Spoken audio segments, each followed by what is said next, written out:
Hello guys, welcome back to the channel, and today we're going to read the card number 11, and it's the 12th card on the deck, and it is the Justice card. So, as you can see, the judge is sitting on the throne with the sword on his right hand. I think it's a woman. I'm not too sure. Probably a woman because I don't know. I have no clue, you see. Probably a woman. And the left hand is a scale. And in the Rider-Waite deck, Justice reminds us that every action has consequences.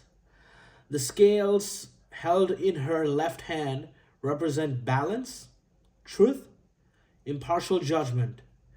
The sword on her, like in her right hand, represents clarity, reason, and the power to cut through illusion.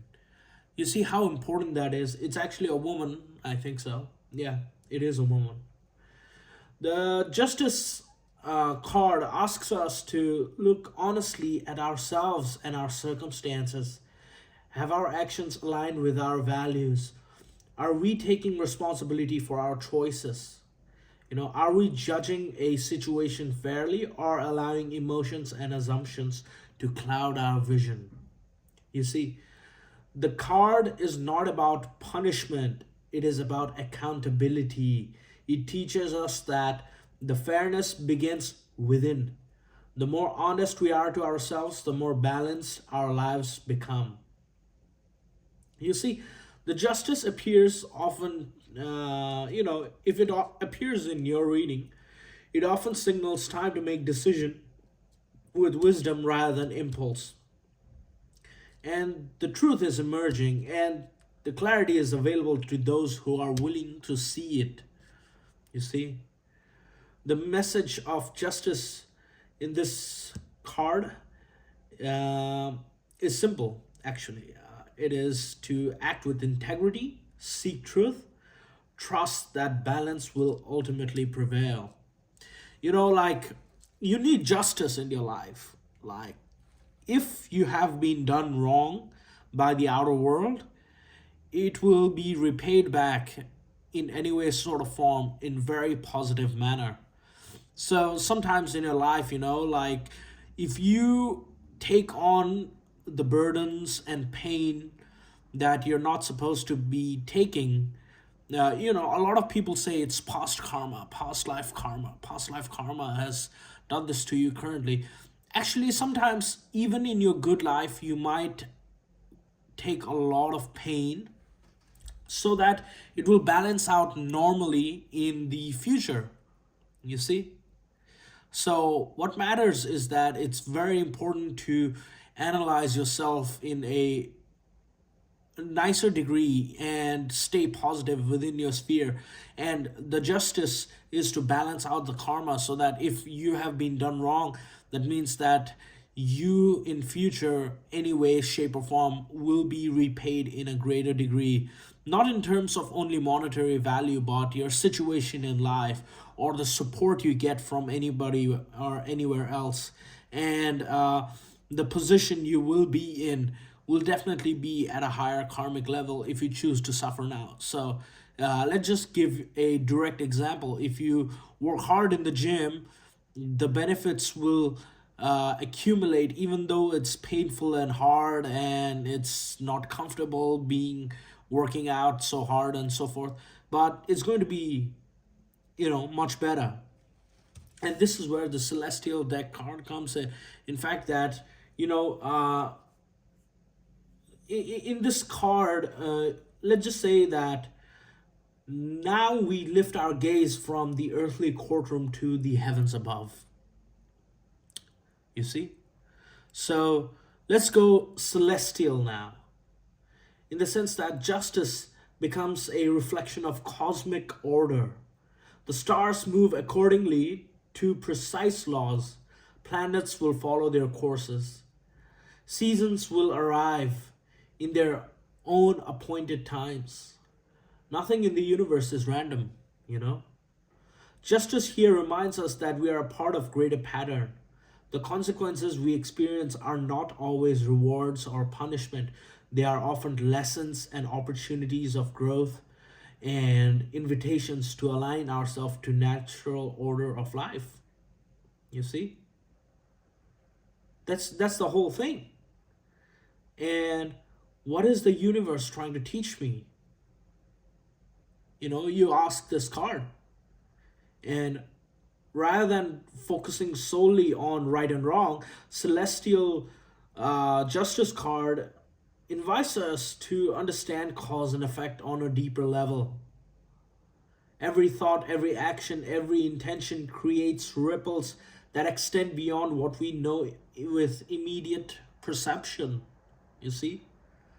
So when Justice card appears in this deck, it suggests that the events are unfolding according to a larger design. So patience, wisdom, and trust is required. The stars remind us that balance may or may not arrive instantly, but it always seeks restoration. And it is important to align with truth uh, and the universe will restore the harmony. You see, the scale is not balanced out, and the woman is there to balance out the card. I mean, balance out the scales. So she is under the moon and with the cosmic sky behind. So you truly need to understand that, sometimes balance is not there, but balance will be restored. And if your life feels out of balance now, that's okay, because it might be hard, it might be painful, it might be difficult with what you're facing and where you're going, what's about to come off. But every ounce of suffering that you have suffered within yourself will be paid back in a greater degree when it comes to, let's say, life opportunities, or the relationship you'll have in the future, or the circumstances that you might be involved in might be something that is wholly aligned with you. You see? And in the Book of Hours card, Justice, you see, this is actually Archangel Gabriel. And like, John Bordicon really did an outstanding job in this image that he drew, in the sense that Archangel Gabriel is there to protect you in your life, and he is one of the strongest, if not one of the greatest angels, in par with, I mean, not anyone is in par with Michael, but at least on shoulder to shoulder level, And so we entered the illuminated world of Book of Hours, where justice is seen through the lens of faith, virtue, and sacred devotion. You see, in medieval spirituality, justice was not merely a legal concept. It was one of the cardinal values and virtues, a quality that a soul should reflect in the divine order.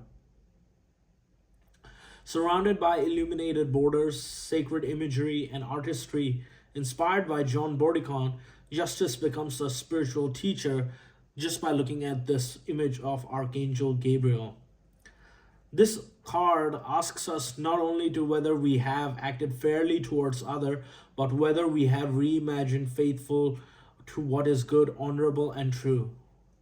The medieval mind understood that earthly judgments are imperfect. Human beings are only fragments of the story, mate. Divine wisdom sees the whole. Like, God is watching you. God knows everything. Like, what you have done, what you have eaten, what you have seen, what you have heard. And he might just be kind. And he might see that you might have some flaws within you, but he is willing to forgive. You see? And, you know, it truly encourages humility. you know, that earthly judgments are imperfect, like human beings see only fragments of the story, but the divine sees the whole. The divine God sees everything. And so it reminds us that every person carries hidden burdens, unseen struggles, and sacred dignity. Before judging others, we are invited to examine our own hearts. You see, we shouldn't judge many people. The card teaches us that true justice is inseparable from mercy. Strength without compassion becomes cruelty. Judgment without understanding becomes arrogance. You see? Now, if this card pops up, where can wisdom replace criticism? Where can mercy accompany truth? How can I honor both righteousness and compassion? You ask yourself this question. You see? Walk the path of virtue. Let truth guide your actions and mercy and guide your heart. You see? That is really important. So, everybody is at the mercy of God Himself. So, you know, He knows that you're imperfect. You might take decisions that might be left or right, but as long as your heart is pure and clean and kind and merciful and loves everybody and respects everybody and thinks I think you're gonna get repaid back, because no matter how much harm has been done to you, it will always somehow be karmically balanced into a right manner. So, cracked open. Rock bottom, surrender to the alchemy of life. Look, she is being split in half. Really. Let's read about this, shall we? Don't let the weight and destiny of the world squash your tender spirit.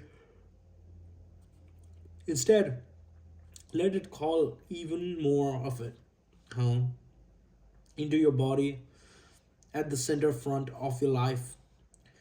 It's through the extreme pressure of life and its trials that diamonds are cultivated. You see, diamonds only form in pressure. It's when things are at their darkest that we have cultivated proper faith and our light is ignited. It's through the crumbling that we can allow our wounds to be alchemized. Let your pain, sorrow, and losses make you, not break you. Let life alchemize your tragedies into gold. How beautiful it is. You, let life alchemize your tragedies into gold.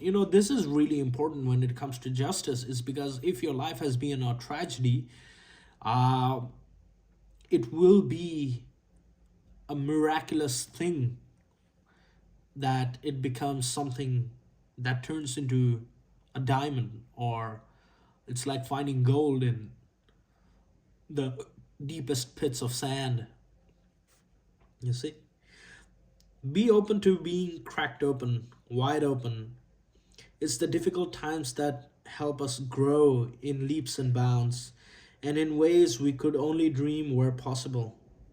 But first, they have to crack us open. Sometimes it hurts like hell.